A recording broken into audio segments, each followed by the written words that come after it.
এই নামাজের হিসাব যদি কোনো ব্যক্তি দিতে পারে তাহলে সেই ব্যক্তি উভয় জাহানে কামিয়াবি। সুবহানাল্লাহ, জোরে বলেন। এজন্য বলি, আপনার আমার নামাজ যদি সহি হয়ে যায়, আপনার আমার নামাজ যদি ঠিক হয়ে যায়, তাহলে আপনাকে আমাকে কেউ উভয় জাহানের কামিয়াবিতে বাধা দিতে পারে না, বাধা রাখতেও পারে না। আল্লাহ রাব্বুল আলামিন তো ঘোষণা দিয়েছে, যে ব্যক্তি নামাজের হিসাবটা সঠিক মতো দিতে পারবে, আমি তার উপরে ইনসাফ করে দয়া করে আমি তাকে জান্নাতের রাস্তাগুলো সহজ করে দিব। সুবহানাল্লাহ বলেন। দুনিয়ার সব কাজ আপনার মধ্যে ভেজাল আছে, পাঁচ ওয়াক্ত নামাজ আপনার মধ্যে সহি আছে।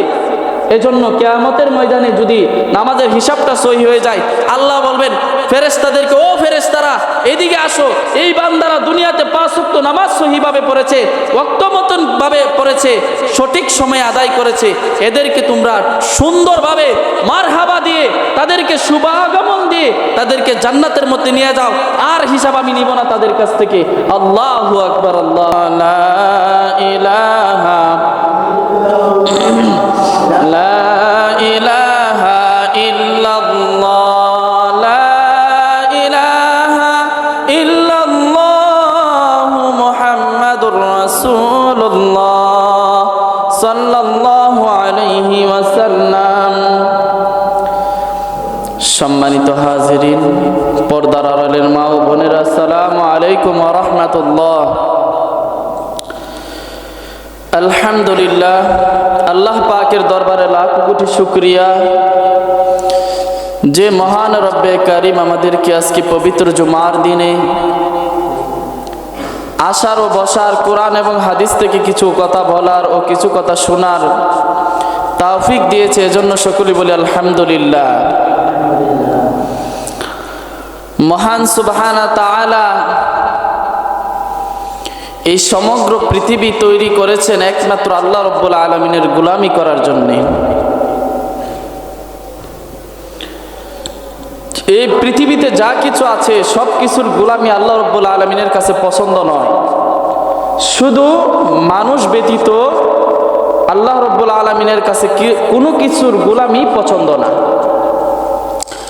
এজন্য সর্বশ্রেষ্ঠ মানুষ আল্লাহ রাব্বুল আলামিন ইনসানের মধ্যে, মাখলুকাতের মধ্যে ঘোষণা করে দিয়ে বললেন যে আমি মানুষকে সর্বশ্রেষ্ঠ জাতি হিসেবে তৈরি করেছি।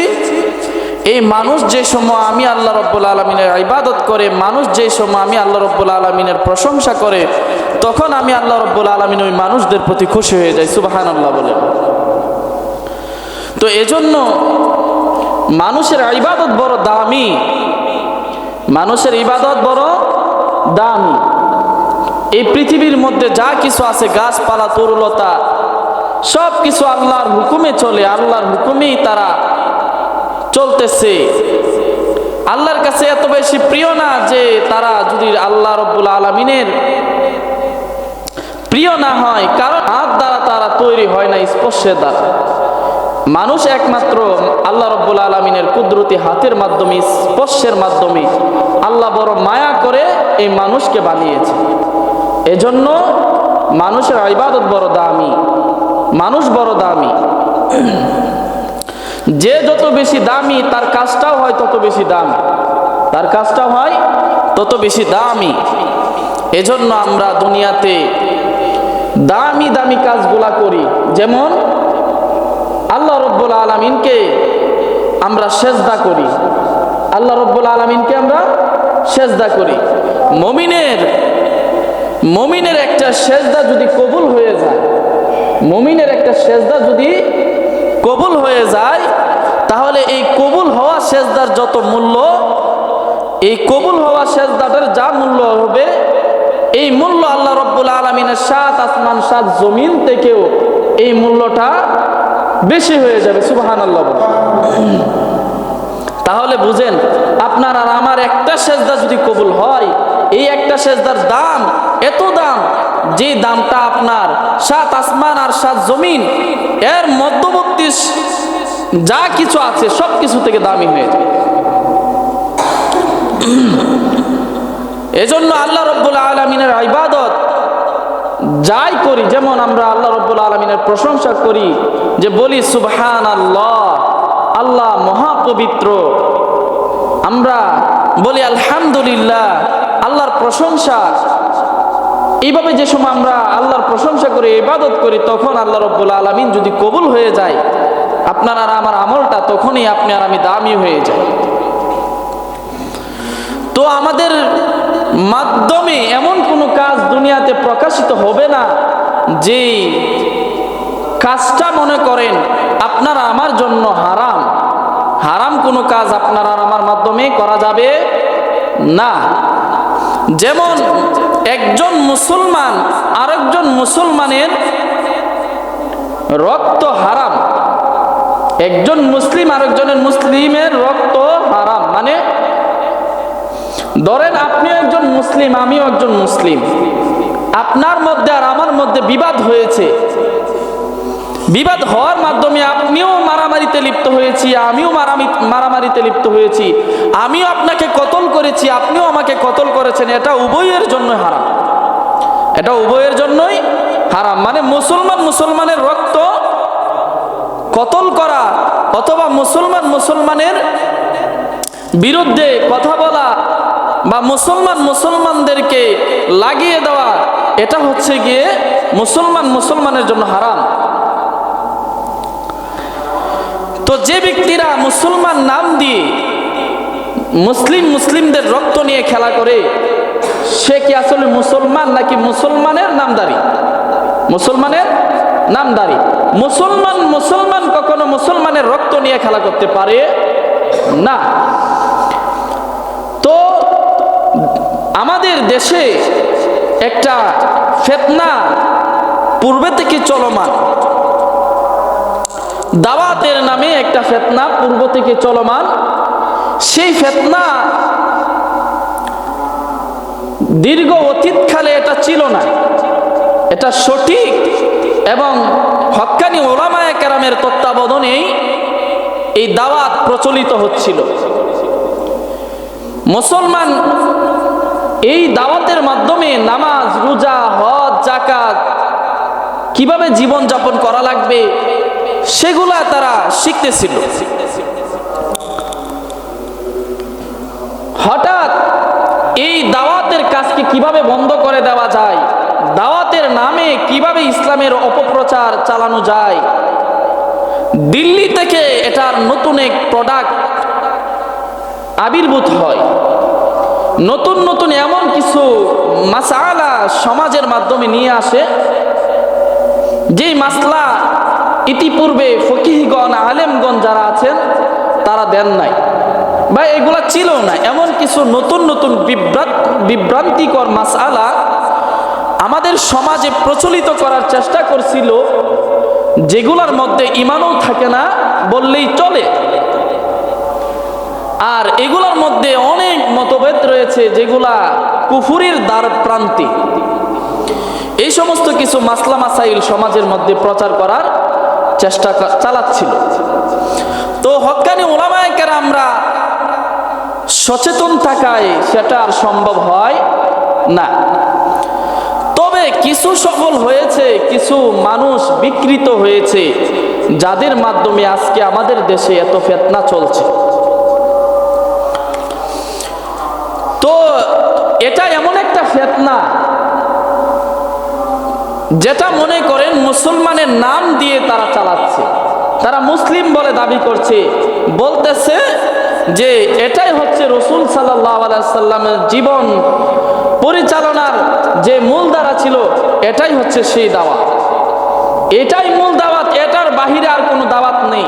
যেমন মাদ্রাসা, এই মাদ্রাসার মধ্যে পড়ালেখা হয়, মাদ্রাসার মধ্যে কোরআন শিখে, মাদ্রাসা থেকে হাফেজ হয়, এটা দাওয়াতের অন্তর্ভুক্ত হয় না। দাওয়াতের অন্তর্ভুক্ত হয় শুধু তাবলীগ নামে বাইর হয়ে মানুষদেরকে মসজিদের দিকে আহ্বান করা জামাতের পক্ষ থেকে, এটাই হচ্ছে দাওয়াত। তো যাই হোক, এই বিভ্রান্তিকরের মূল মানুষ হচ্ছেন গিয়ে সাদ নামের এক ভণ্ড। সাদ নামের এক ভণ্ড, যিনি আমাদের সাথে হক্কানি উলামায়ে কেরামদের সাথে থেকে উনি বিকৃত হয়ে, উনি শয়তানের ধোঁকায় পড়ে এমন কিছু বিভ্রান্তিকর মাসালা আমাদের মধ্যে ছড়িয়ে দিয়েছে, যেটা হক্কানি উলামায়ে কেরামদের কাছে এসে ধরা পড়েছে যে এগুলা তার বাতানো মাসলা বা বলা মাসলা এগুলা ভুল। একাধিকবার ওনাকে সংশোধন করার চেষ্টা করেছে, কিন্তু সংশোধন তারা হয়নি। তো যাক, আমাদের বর্তমান সমাজের প্রচলিত যে এতাতি গ্রুপ আছে, এই গ্রুপটাকে আজকে এখন এই সময়ে আমি আমার এই মিম্বর থেকে বসে এটাকে নিষিদ্ধ করলাম। আপনারাও নিষিদ্ধ করবেন, তাদেরকে যেটাই পাবেন তাদের থেকে মুখ ফিরিয়ে চলবেন। এই এতাতি নামে যে বন্ধুরা সমাজে বসবাস করতেছে, এতাতি নাম দিয়ে যারা আমাদের দেশের মধ্যে প্রপাগান্ডা ছড়াচ্ছে, যারা আমাদের দেশের মধ্যে বিভ্রান্তিকর ছড়াচ্ছে, যারা আমাদের এই বন্ধুত্বের বন্ধন দূরত্ব করে দিচ্ছে। আগে যেভাবে সুন্দরভাবে আমরা একসাথে দাওয়াত দিতাম, যেভাবে সুন্দরভাবে একসাথে মসজিদে যাইতাম, খানা খাইতাম, একসাথে আমরা দাওয়াতের মেহনতের কাজ করতাম, এইটার মধ্যে যারা ফাটল তৈরি করেছে তাদেরকে আজকে এই মিম্বর থেকে আমি নিষিদ্ধ ঘোষণা করলাম। আপনারাও তাদের থেকে এড়িয়ে চলবেন। কথা বলেন ঠিক কিনা? যারা মুসলমানদের রক্ত নিয়ে খেলা করে, যারা মুসলমানদেরকে শহীদ করে ফেলে, মুসলমানের উপর আঘাত করতে পারে না, তারা কখনো হক্কানি এবং সঠিক দল হতে পারে না। আমরা অবগত আছি 2018 সালে আমাদের মাদ্রাসার ছাত্রভাইদেরকে, তরুণ ছাত্রভাইদের উপর এই সাদ নামের যে ভ্রান্ত আকীদার লোকগুলো আছে, তারা 18 সালে মাদ্রাসার ছাত্রদেরকে টঙ্গীর ময়দানে, যেখানে বিশ্ব ইজতেমা বলে পরিচিত, বিশ্বের মধ্যে পরিচিত, ওই জায়গায় তারা দায়িত্বরত ছিলেন। তাদেরকে যেইভাবে শহীদ করা হয়েছিল, তাদেরকে যেইভাবে প্রহার করা হয়েছিল, তখনই আমরা বুঝতে পেরেছিলাম যে তারা কোনো সঠিক দল নয়। তারা দিল্লির প্রোডাক্ট, তারা দিল্লির প্রোডাক্ট, ভারতের বিকৃত, তারা ভারতের এজেন্ট এবং ভারতের রয়ের এজেন্ট হিসাবে কাজ করে। হক্কানি আলেম উলামাদের কাজের মধ্যে বাধা প্রদান করে। তারা কখনো সঠিক প্রচার দিনের করতে পারে না। তখন এই তাদের বিরুদ্ধে আমরা যারা হক্কানি উলামায়ে কেরামদের সাথে আছি, আমরা চেয়েছিলাম তাদেরকে এই বাংলাদেশ থেকে নিষিদ্ধ করতে। কোনো রাজনৈতিক দলের কারণে শুধু পারা যায়নি, কোনো রাজনৈতিক দলের শুধু তাদের চেষ্টায় এখনো পর্যন্ত তারা এই জমিনের মধ্যে শান্তিতে বসবাস করতেছিল। এমনকি তাদেরকে দ্বিতীয় পর্বে ইজতেমা দেওয়ার অঙ্গীকারও সরকারের পক্ষ থেকে হয়েছিল। আপনারা জানেন 19 ডিসেম্বর রাতে প্রায় 3টা, যেখানে মানুষ সকলেই ঘুমিয়ে আছে, যেখানে নীরব নির্জন, যেখানে কোনো আলোচনা নাই, কোনো সতর্ক বার্তা নাই, হঠাৎ করে আপনার এই সন্ত্রাসী বাহিনীগুলা ঝাঁপিয়ে পড়ে আমাদের যে তাবলীগের যারা সাথী ভাইয়েরা আছে, তারা পাহারারত ছিল, তাদের উপরে ঝাঁপিয়ে পড়ে নির্মমভাবে তাদেরকে রান্দা দিয়ে, ছুরি দিয়ে আপনার লাঠি পেটা করেছে। আপনার এরকম ভাবে যারা এক সাথী ভাই আরেক সাথী ভাইয়ের উপর লাঠি পেটা করতে পারে, তারা কখনো সঠিক দিনের কর্মচারী, সঠিক দিনের রাহবার হতে পারে না। আপনারা শুনে অবাক হবেন যে এই পর্যন্ত প্রায় 300 লাশ অথবা 300 মানুষ এখনো তাদের সন্ধান পর্যন্ত মিলে নাই,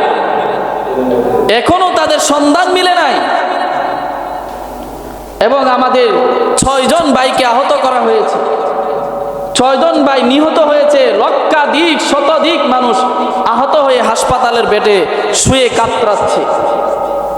আচ্ছা, আপনাদেরকে আমি একটা প্রশ্ন করি, রাতের 3টায় 2 পক্ষের পাল্টা দেওয়া হয় নাকি এক পক্ষের দেওয়া হয়? রাতের 3টায় কি 2 পক্ষের দেওয়া পাল্টা দেওয়া হয় নাকি এক পক্ষের সন্ত্রাসী বাহিনীদের পক্ষ থেকে দেওয়া হয়? এজন্য বলি, আপনারা এখন এই বাংলাদেশের মধ্যে কোনো দাওয়াতের নামে কোনো প্রপাগান্ডা ছড়াবেন, এটা হক্কানি উলামায়ে কেরাম এই দুনিয়ায় যতদিন পর্যন্ত নিঃশ্বাস আছে এতদিন পর্যন্তই হক্কানি উলামায়ে কেরাম কখনো বরদাস্ত করবে না, বরদাস্ত করবে না। আপনারা যেইভাবে দাওয়াতের নামে সন্ত্রাস আপনি বানাইতেছেন, যেইভাবে জঙ্গি তৈরি করে দিতেছেন, এইভাবে হক্কানি উলামায়ে কেরাম বাংলার জনগণ কখনো এটা বরদাস্ত করতে পারে না, এটা কখনো মেনে নিবে না। সমাজের থেকে তাদেরকে তাড়িয়ে দেওয়া হয়েছে, আলেম উলামারা তাদেরকে বরখাস্ত করেছে। সাধারণ জনগণ যেখানে তাদেরকে চায় না, আলেম উলামারা যেখানে তাদেরকে চায় না, সেখানে আপনাদের দাওয়াত এবং তাবলীগের কাজের কোনো অধিকার নাই। তো এজন্য বলি, মুআজ বিন নূর এবং এর সাথে যারা জড়িত আছে অবলম্ব অতি তাড়াতাড়ি তাদেরকে গ্রেফতার করে সঠিক বিচারের আওতায় আনা হোক। যারা এই হত্যাকাণ্ডের সাথে জড়িত, যারা আমার ভাইদেরকে শহীদ করেছে, যারা আমার ভাইদেরকে এইভাবে নির্মমভাবে আঘাত করেছে, তাদের বিচার এই বাংলার জমিনে অতি তাড়াতাড়ি আমরা দেখতে চাই। এই বর্তমান যুগে যদি মুসলিমরা মারামারি করি, অমুসলিমরা হাতে তালি দিবে, অমুসলিমরা হাসাহাসি করবে। আমরা চাই না আপনাদের সাথে মারামারি, আমরা চাই না আপনাদের সাথে কোনো রেওয়াজাতা। কারণ রেওয়াজাতা কার সাথে হয়? যারা নম্র বদ্ধ সভ্য, যারা দিনের জ্ঞান কিছু হলেও রাখে, তাদের সাথে সমঝোতা হতে পারে। কিন্তু আপনারা তো দিনের জ্ঞান নাই, আপনারা তো সাধারণ মানুষ, মূর্খ মানুষ। আপনাদের শুধু কিছু মৌখিক কিছু মুখস্থ করে আপনারা দিন পরিচালনা করতে চান। আলেম ওলামাদেরকে বাদ দিয়ে, আলেম ওলামাদেরকে তৃতীয় সারিতে রেখে আপনারা প্রথম সারিতে নেতৃত্ব দিবেন, এটা হতে পারে না। এজন্য বলি, গ্রামগঞ্জে মসজিদে যত এই এতাআতি নামে ভণ্ড আসতে চাইবে, যারা তাদেরকে সাহায্য করবে, তাদের বিরুদ্ধেও আমরা রুখে দাঁড়াবো ইনশাআল্লাহ। বহুবার চেষ্টা করা হয়েছে এই মসজিদে আসার জন্য, বহুবার চেষ্টা করা হয়েছে, বহু লোকের মাধ্যমে চেষ্টা করা হয়েছে এই মসজিদে প্রবেশ করার জন্য। ইনশাআল্লাহ জীবিত আছি, নিঃশ্বাস আছে, এই বিদায় হকের উপরে আছে, এই বিদায় তারা পারে নাই। পুলিশের ভয় দেখানো হয়, আসতে যদি না দেওয়া হয় তাহলে নাকি আমাকে পুলিশে গ্রেফতার করে নিয়ে যাবে, আমাকে নাকি পুলিশে আপনার জেলে ভরে দিবে। তাদের ক্ষমতা কতটুকু আছে তা সম্পর্কে আমাদের অবগত নাই। আমিও বলি, তোমাদের যদি পুলিশের ক্ষমতা থাকে তাহলে পুলিশের ক্ষমতা দেখে যাও। তোমাদের যদি ভারতের ক্ষমতা থাকে তাহলে বাংলাদেশ মুজাহিদীদের ক্ষমতা ভারতীয়দের থেকে বেশি। কথা বলেন ঠিক কিনা? ভারতের ক্ষমতা দেখাবা, আর টাইম নাই। ভারতের ক্ষমতার গণার আমাদের টাইম নাই। আমাদের ক্ষমতা একমাত্র আল্লাহ রব্বুল আলামিনের হকের উপর আছি, আল্লাহ তাআলার দ্বীনের উপর আছি, সঠিক রাস্তায় আছি, এটাই আমাদের সর্বোচ্চ ক্ষমতা। এই বাংলাদেশ শান্তির প্রিয় মানুষ, ঝগড়া চায় না। এই বাংলাদেশ মানুষ ইসলাম প্রিয় মানুষ। এই বাংলাদেশ যারা বসবাস করে তারা ইসলামকে খুব ভালোবাসে। এই ইসলামের মধ্যে বিভ্রান্তি ছড়ানোর কোনো সুযোগ ইহুদি নাসারাদেরকে আমরা দেব না। এজন্য বলি, সর্বদা চোখ কান খোলা রাখবেন, সঠিকটা বুঝবেন, সঠিকটা বুঝে সঠিকটা মানার চেষ্টা করবেন। আল্লাহ রব্বুল আলামিন আমাদেরকে বুঝ দিয়েছেন, জ্ঞান দিয়েছেন, কোনটা সঠিক, কোনটা বাতিল, কোনটা হক, কোনটা না হক, এটা আমরা বুঝে শুনে চলবো ইনশাআল্লাহ। দিনের জন্য কত মানুষ কষ্ট করেছে, দিনের জন্য কত মানুষ লড়াই করেছে, দিনের জন্য কত মানুষ শহীদ হয়েছে, দিনের জন্য কত মানুষ জীবন দিয়েছে, কত মানুষ সম্পদ বিলিয়ে দিয়েছে, আর আমরা এখন শান্তি প্রিয় একটা ইসলাম পেয়েছি যেখানে আমাদের যুদ্ধ করা লাগতেছে না। কিন্তু কখনো যদি দিনের জন্য যুদ্ধ করতে হয় তাহলে বেলালের মতো যুদ্ধ করব। কখনো যদি দিনের জন্য কষ্ট সহ্য করতে হয় তাহলে বেলালের মতো আমরা কষ্ট সহ্য করব। কখনো যদি বীরত্বের প্রকাশ করতে হয় আলীর মতো, উমরের মতো বীরত্ব প্রকাশ করব ইনশাআল্লাহ। এই দিনের শত্রুদেরকে আমরা কখনো সহ্য করব না ইনশাআল্লাহ। এই দিনকে টিকানোর জন্য মক্কার কাফেরদের থেকে আল্লাহ রসুল সাল্লাল্লাহু আলাইহি সাল্লাম স্বদেশ ত্যাগ করতে হয়েছে, নিজের দেশ ত্যাগ করতে হয়েছে। একবার এক সাহাবী প্রশ্ন করে, আনসারী সাহাবী প্রশ্ন করে যে, ও রসুল সাল্লাল্লাহু আলাইহি সাল্লাম, আপনি জীবনে সব থেকে কখন বেশি কষ্ট পেয়েছেন? আপনি জীবনে সব থেকে কখন বেশি কষ্ট পেয়েছেন? তখন রাসূল সাল্লাল্লাহু আলাইহি সাল্লাম দুই চোখের পানি ছেড়ে দিয়ে বলতেছে যে, আমি আল্লাহ রাব্বুল আলামিন আমাকে জন্মস্থান মক্কাবাসীতে করেছে। জন্মস্থান মক্কাবাসী হয়ে আমি মক্কাতে বড় হয়েছি, আমার শৈশবকাল মক্কায় কেটেছে, আমার আত্মীয় স্বজন মক্কায়, আমি তাদেরকে ছেড়ে আসার সময় আমার কষ্ট পেতে হয়েছে। কথা বলেন ঠিক কিনা? জন্মস্থান ছেড়ে যেতে সকলেরই কষ্ট। বলতেছে যে আমার জন্মস্থান ছেড়ে আসার জন্য আমার কষ্ট একটা কারণ, যে জায়গায় আমি শুভাগমন করেছি ওই জায়গায় আমার আত্মীয় স্বজনরা বসবাস করতেছে, আর আমি নিজে সব থেকে বেশি আমার আত্মীয় স্বজনদের হাতে আমি নির্যাতিত হয়েছি।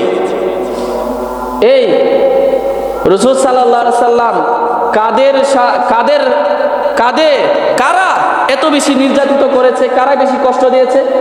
রাসূল সাল্লাল্লাহু আলাইহি সাল্লামের নিকটবর্তী আত্মীয় স্বজনদের মাধ্যমেই বেশি কষ্ট পেয়েছে।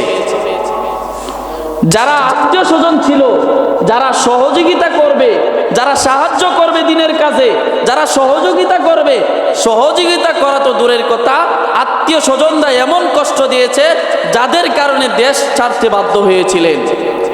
মদিনায় হিজরত করলেন, যার কারণে মদিনাবাসী আজও ধন্য, মদিনাবাসী আজও ধন্য। যেই নবীকে আপনার দু জাহানের সর্দার বানিয়ে পাঠানো হয়েছে, দু জাহানের বাদশা বানানো হয়েছে, উম্মতের রাহবার বানানো হয়েছে। কবি বলে, কাও কায়নে কা মুস্তার খুদা তুমকো বানায়া, উম্মত কে নগহবান খুদা তুমকো বানায়া। যে আল্লাহ রাব্বুল আলামিন আপনাকে এই দুনিয়ার মধ্যে উম্মতের রাহবার বানিয়ে পাঠানো হয়েছে। দুনিয়ার শুরু থেকে শেষ পর্যন্ত যত মানুষ আসবে সব মানুষ শুকরিয়া আদায় করবে, অধিকতর শুকরিয়া আদায় করবে। মানুষগুলাও বড় দামি হবে, শুধু একমাত্র আপনার উম্মত হয়ে, আপনার উম্মত বলে দাবি করে মানুষগুলা ধন্য মনে করবে নিজেদেরকে, এবং আল্লাহ রাব্বুল আলামিনের সবচেয়ে বেশি ইবাদত করবে আপনার উম্মত, আর সবচেয়ে বেশি গুনাহের কাজও করবে আপনার উম্মতের মাঝে। বলতেছে, কাউনাইনে কা মুখতারে খুদা তুমকো বানায়া, উম্মত কি নেগাহবানে খুদা তুমকো বানায়া। এজন্য বলি, এই উম্মতের রাহবার বানাইছেন আমাদের নবীকে। আর এই নবীর পরে যদি নবীদের ব্যাপারে কেউ আঙ্গুল তুলে, নবীকে যদি কেউ কটাক্ষ করে, নবীকে যদি কেউ অবমাননা করে, এই মুসলিম জাতি, মুসলিম ইমানদাররা কখনো বসে থাকতে পারে না। এই মুসলিমরা কখনো সহ্য করতে পারে না। এই পৃথিবীর সব কিছু বরদাস্ত করতে পারে, মুসলিম কখনো আল্লাহ এবং আল্লাহর রাসূলকে নিয়ে কটাক্ষ করলে এই কটাক্ষ মেনে নিতে পারে না। এই দেশ নিয়ে কথা বলবা,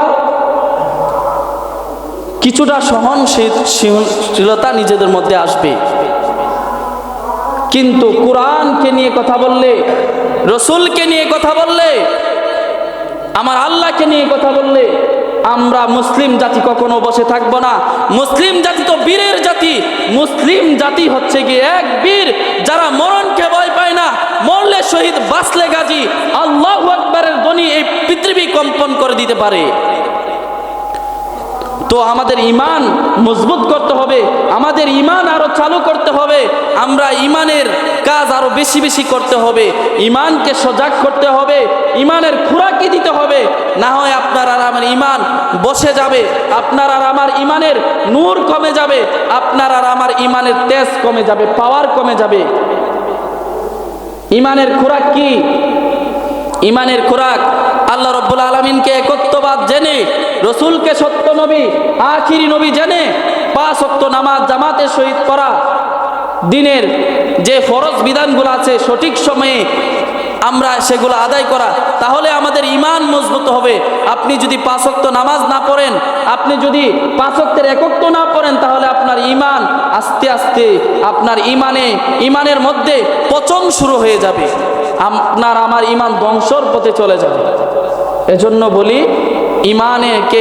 আপনার ঈমানকে মজবুত করতে হবে। আগে ঈমান, এরপরে হচ্ছে গিয়ে বাকি সমস্ত কাজ, আপনার সংসার, আপনার দুনিয়া সব কিছু পরে। আগে হচ্ছে মুমিনের জন্য ঈমান জরুরি। ঈমান হচ্ছে সবচেয়ে বেশি জরুরি। আপনার যদি ঈমান থাকে আপনি মরণকে ভয় পাইবেন না। আপনার যদি ঈমান থাকে তাহলে আপনি এই দুনিয়াতেও সফল, আখিরাতেও সফল। কথা বলেন ঠিক কিনা? আমরা 5 ওয়াক্ত নামাজ পড়ব, দাওয়াত এবং তাবলীগের কাজ করব, এক সাথী ভাই আরেক সাথী ভাইকে দাওয়াত দিব, নামাজের জন্য দাওয়াত দিব, দ্বীনের জন্য দাওয়াত দিব। যে কোনো বিষয়ে আমরা মসজিদে আজান হলে একজন আরেকজনকে দাওয়াত দিয়ে মসজিদে নিয়ে আসব। নিজেও দোকানে পাটে বসে থাকবো না, আরেক ভাইকেও বসে থাকতে দিব না। মনে থাকবে আজান হলে কোথায় চলে আসবেন? জোরে বলেন। আজান হলে আজানের সাথে সাথে কোথায় চলে আসবেন? বলেন কোথায় আসবেন? সবাই আসবেন ইনশাআল্লাহ। যদি কোনো ভাই ভুলে যায় তাহলে অবশ্যই তাকে দাওয়াত দিয়ে নিয়ে আসবেন। মুমিনের জন্য 5 ওয়াক্ত নামাজ ফরজ, আর এই 5 ওয়াক্ত নামাজ সর্বপ্রথম হচ্ছে মুমিনের গাঁথি। হাদিসের মধ্যে আছে আউয়ালু মা ইউহাসাবু বিহিল আবদু ইয়াউমাল কিয়ামাতিস সালাহ। সর্বপ্রথমেই আপনার যে হিসাবটা দিতে হবে সেই হিসাবটা হচ্ছে গিয়ে নামাজের হিসাবটা কিয়ামতে দিতে হবে। এই নামাজের হিসাব যদি কোনো ব্যক্তি দিতে পারে তাহলে সেই ব্যক্তি উভয় জাহানে কামিয়াবি। সুবহানাল্লাহ, জোরে বলেন। এজন্য বলি আপনার আমার নামাজ যদি সহি হয়ে যায়, আপনার আমার নামাজ যদি ঠিক হয়ে যায়, তাহলে আপনাকে আমাকে কেউ উভয় জাহানের কামিয়াবিতে বাধা দিতে পারে না, বাধা রাখতেও পারে না।